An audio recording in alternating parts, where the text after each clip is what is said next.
Wow, I have had many, many challenges in my life, too many to count, and not enough time to go through each and every one.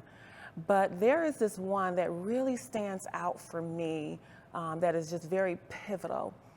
It's 1990, and I've just graduated from boot camp. I am now in the United States Navy, and I've just reported to Charleston Naval Station. And I'm working in the chaplain's office. I am what you call a religious program specialist.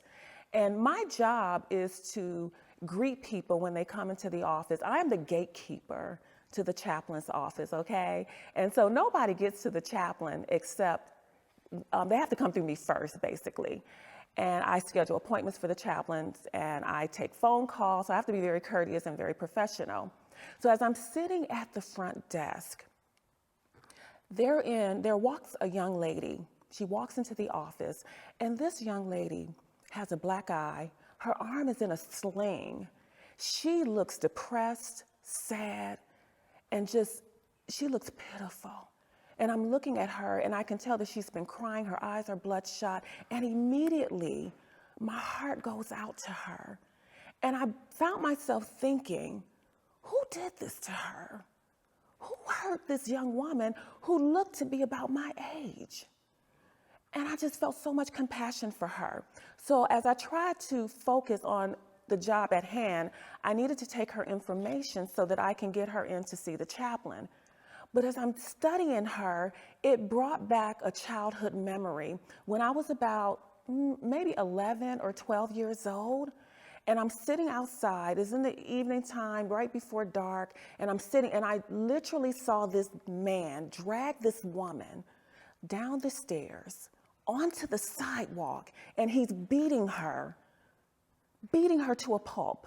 And I'm 11 or 12, and I'm seeing this, and I'm like, oh my gosh, I felt helpless.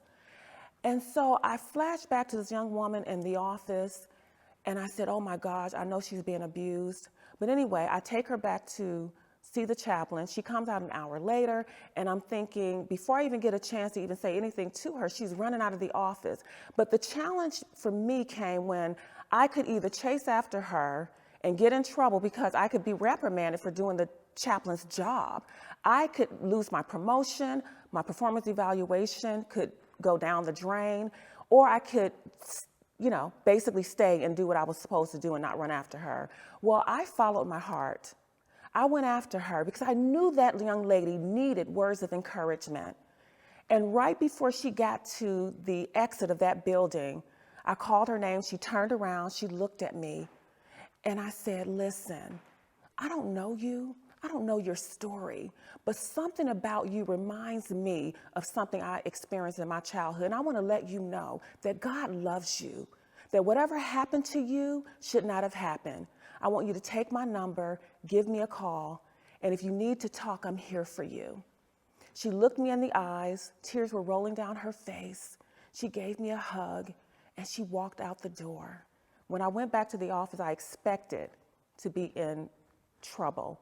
But the good thing that I did, I asked a coworker to cover for me, and that coworker covered for me, and the chaplain never had any idea of what I had just done. So I thank God that I answered that call, and now I know that I'm called to help women. So that's my story.